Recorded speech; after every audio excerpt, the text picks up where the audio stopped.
যিহেতু গৰম পৰিছে আজি ৰাতিপুৱাৰ সাজত পইতা ভাতৰ জুতি লোৱা যাওক লগত আলু পিটিকা আৰু মচুৰ দাইলৰ চাটনি বলক তেন্তে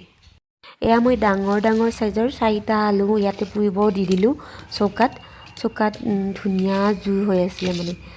তাতে মই দি দিয়াৰ পিছত আৰু লগত আৰু এটা বস্তু দি দিছোঁ এইটো হৈছে আপোনাৰ শুকান জলকীয়া মই ইয়াতে মানে পুৰি লৈ লৈছোঁ আৰু মানে আলু পুৰাত মানে শুকান জলকীয়া ইমান ধুনীয়া লাগে খাবলৈ আৰু পিছফালে গৈ কিনে মই এয়া নৰসিংহৰ পাত সৰু মানিমুনি এইবিলাক উঠাই লৈছোঁ কাৰণ দালিৰ যিটো চাটনি বনাব সেইটোত দিলে মানে ইমান ভাল লাগে খাবলৈ আৰু লগত আৰু এটা বস্তু দি দিছোঁ এই আপোনালোকৰ ফালে এইটো কি বুলি কয় জনাবচোন আমাৰ ফালে ইয়াতে গনচানা বুলি কয় মানে ইয়াতে দালিৰ চাটনি হওক যিকোনো হয় আপুনি তিলৰ চাটনি হওক দি দিব ইয়াতে খাবলৈ ইমান টেষ্টি হয় এয়া মই গোটেইখিনি ৰেডি কৰি সেইখিনি মাক দি দিলোঁ আৰু মই যিটো আলু আছিলে সেইটো মই বনাবলৈ ল'লোঁ ইয়াৰ পৰা শুকান জলকীয়াখিনি গোটেইখিনি মোহাৰি দি দিছোঁ ইয়াতে তাৰপিছত মায়ে পাত পুতাত আৰু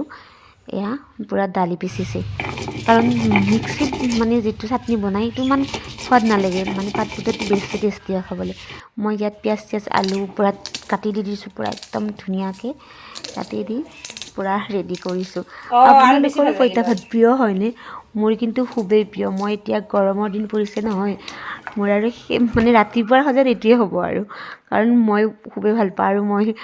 য'ত বিয়া হৈছোঁ আমাৰ ঘৰৰ গোটেই মানে মাহঁতেও মানে এইবিলাক ৰাতিপুৱা মানে চাটনি আলু পিটিকা এইবিলাক খাই খুবেই ভাল পায় ৰাতিপুৱাৰ সাজত এইটোৱে প্ৰিয় বাৰু কেনেকুৱা টেষ্টি লাগিছে খাবলৈ তাৰপিছত মই মোৰ সেই বিয়াৰ ৰাতি পিন্ধা কাপোৰযোৰ মানে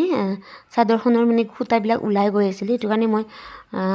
দহি গাঁঠিব লৈ লৈছোঁ কাৰণ তেনেকৈ সূতাবিলাক ওলাই থাকিলে চাদৰখন বেয়া হৈ যাব ভাবিয়ে মই কামখিনি কৰিছোঁ কিছুমানে কৈছিলে এইটো বনাব নালাগে বুলি কিন্তু মই ভাবিলোঁ আৰু পিছত বনাম কথা দেৰি হৈ যাব তাৰপিছত মায়ে ঘপককৈ আহি মোক যে কাপোৰ দি দিলে মেখেলা চাদৰ কাপোৰযোৰ কেনেকুৱা লাগিছে মোৰ কিন্তু খুব ভাল লাগিছে কাপোৰযোৰ কালাৰটো ইমান ধুনীয়া এয়া মোৰ চাদৰখন কাম কৰি আছোঁ কেনেকুৱা লাগিছে এইটো জনাব তাৰপিছত মই কাপোৰযোৰ এনেই এবাৰ গাত লৈ চালোঁ কেনেকুৱা লাগিছে বাই আকৌ লগ পাম